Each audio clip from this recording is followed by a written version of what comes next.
Cait. I also go by Rope Space. Hi, I'm Gigi. I also go by Qualified. We're here to discuss our upcoming series for Shibari Study, which is Bondage for Bigger Bodies.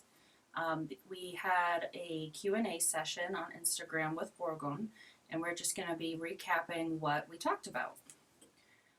So the first thing that we talked about was kind of our background and how we met.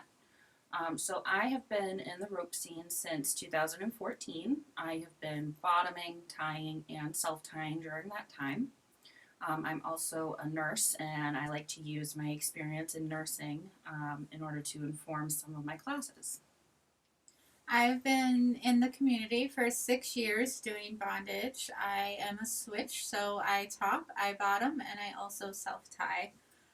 Cait asked me to tie her at a rope group about 5 years ago, and we've been doing rope together ever since. First casually, but then we progressed into not only tying partners, but also teaching partners. Yes. So kind of the second thing that we talked about during our session was some of the psychological aspects of either being tied or tying for larger bodies. So from a bottoming perspective, a lot of bottoms are sometimes told that they can't be tied, mostly by riggers who are inexperienced and don't know how to work with them. So they're told that they can't be tied or suspended. A lot of times there's also a lack of representation in a lot of the popular bondage photos that you might see on FetLife or elsewhere on the internet even. They typically depict younger, thinner, more flexible, female-presenting people. So the lack of representation can really speak to bigger bottoms and tell them that they don't have a place in the rope scene. Another side to it is from the rigger's perspective. Education is a huge part when it comes to knowing how to tie a diverse set of body types.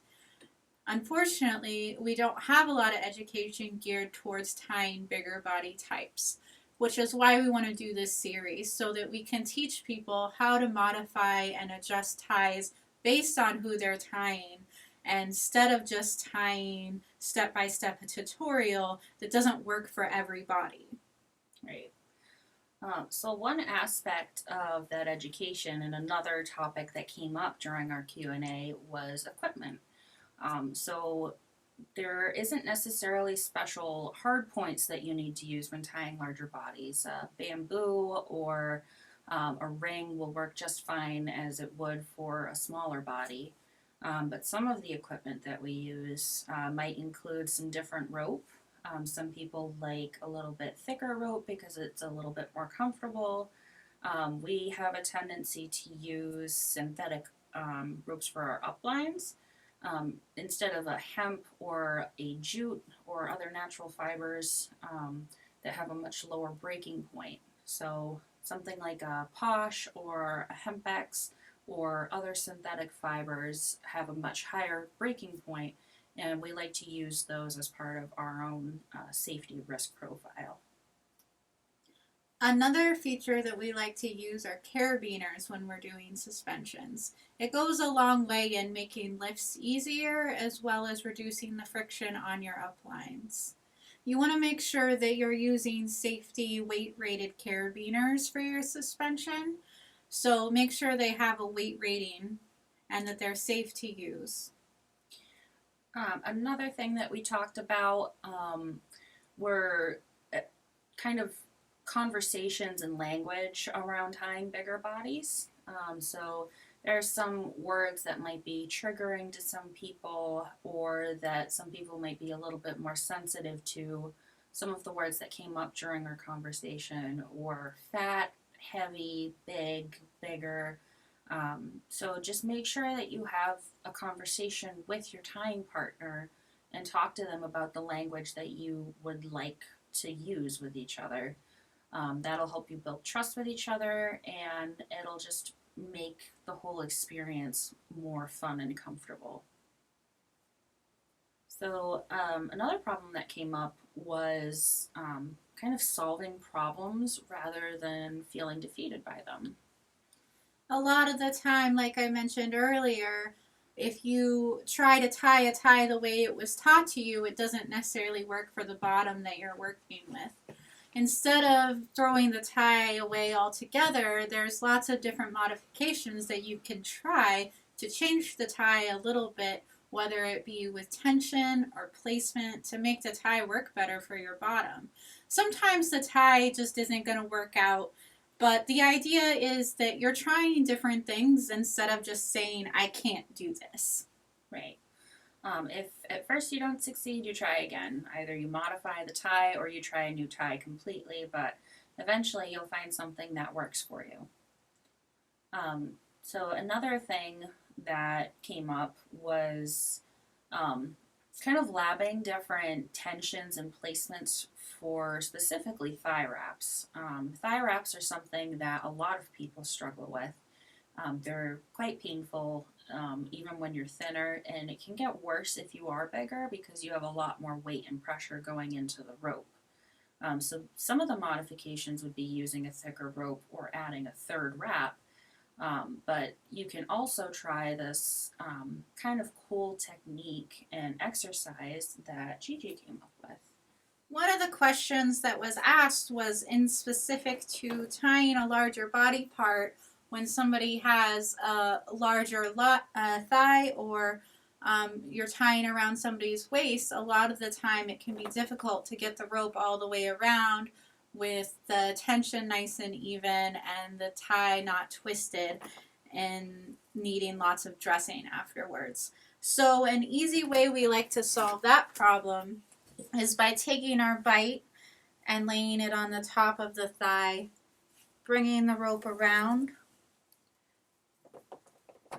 and laying it across the bite so that it locks it there while you can continue to do as many wraps as you like. Then all you do is pull your bite out and complete your single column tie. And you can tell that I didn't have to do any dressing and my tension is quite even without struggling to get it that way. So here, I want to test to find out where I would like the placement for my thigh wrap. I'm going to start out lower on my leg, and I'm going to give this a pull tug while also pressing down with my leg to see how that feels.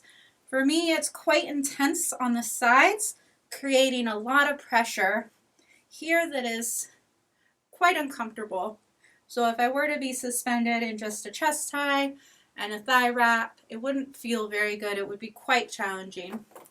So I'm going to move this up slightly. And I'm going to repeat the same process, doing the same thing. And for me, this is a little bit less intense, a little bit more sustainable. So I found that I like my thigh wraps right about in this area for me specifically. Cait has the opposite problem, where if her thigh wrap is higher like this, it creates more pressure and uncomfortable pain. Whereas if it's lower, it's more sustainable for her. Mm-hmm. So you want to play around with different parts on your body. You can use this on your waist for your waist wraps or for your TK bands to figure out how tight you like them and where you want your placement to be. So part of that, figuring out how you like your tightness, you can be doing the same exercise that Gigi just showed us, but instead of playing with different placement along the leg, you can play with different tightnesses. So I'll tie a relatively tight single column tie on my leg here.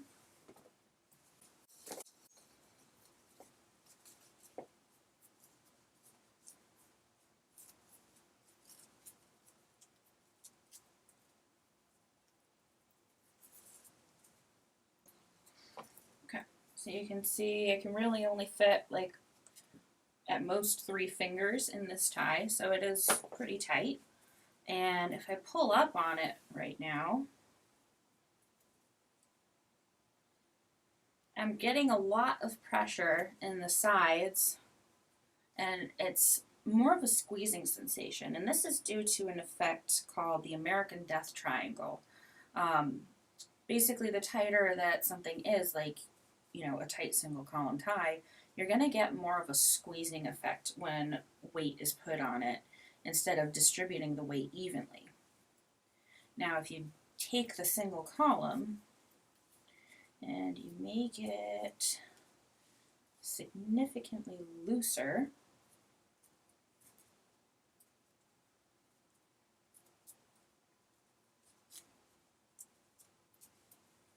you pull up on it like that, you can see I could fit like my whole arm in here. And instead of getting that uncomfortable squeezing sensation on the sides of my thighs, the weight is a lot more distributed from the sides all the way into the bottom of the band. So it's a lot more sustainable and a lot more comfortable to have it a lot looser for me. So you can kind of play around with that. You can test out different tensions and different placements on your legs. You might even find that what works for you on one leg might not work for you on the other leg, but just keep trying it out until you find something that does work for you. So another thing that came up was getting your bands nice and even. So one thing that we do is we tie a lot slower. We really take our time placing the rope on the body instead of just kind of wrapping around quickly and getting it done with.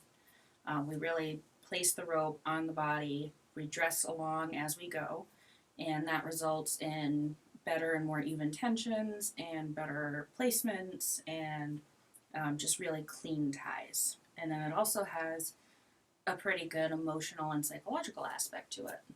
Yeah, it can be really nice to spend that time with your bottom and enjoy the experience, slowing down and not rushing through your tie, and molding the rope to the body so that it looks nice and also feels nice. When the tie feels right, that's when it's right. And kind of the last major topic that came up was how to approach suspension if your bottom is kind of nervous about going into it, for whatever the reason might be. It could be anything from being nervous about it being painful to a worry about the rope not supporting their weight very well, or any different number of things. So one of the things that you can do to approach that type of goal is to take baby steps and start with partials. So you can start with partials where most of the body weight is on the floor and maybe one or two limbs are suspended in the air, and the bottom will get to kind of feel how it might feel to have some limbs in the air, and then progress to most of the weight being in the air and maybe a foot on the ground. So the bottom can really feel how the harnesses feel, and they have more control over turning it into a full suspension, where they can just pick their foot up and put it back down at any time, turning it from a partial into a full suspension and back again. So doing that will really give them that element of psychological control, and that can assuage a lot of fears. And then it also helps with confidence too. Yeah, it definitely goes a long way in building your confidence, knowing that you can do things. If you have success doing something small rather than trying to do something way outside your skill level and failing, you're going to build up your confidence a lot better over time by taking those baby steps and having small successes that are going to build up to big ones eventually. Yeah, and that's not just for bottoms, it's for tops too. The top will get more comfortable in their skill set and more confident in their bottom's ability to communicate with them. The bottom will gain trust in themselves and in their rigor as well. So it can just really foster a much better tying experience and a much more trusting and positive tying relationship. So slow down and enjoy it. Take your time. Yeah. So that kind of covers most of the things that we talked about in the Q&A. But if you have any questions, feel free to reach out to us. My name on Instagram and FetLife is ropespaced with a D at the end.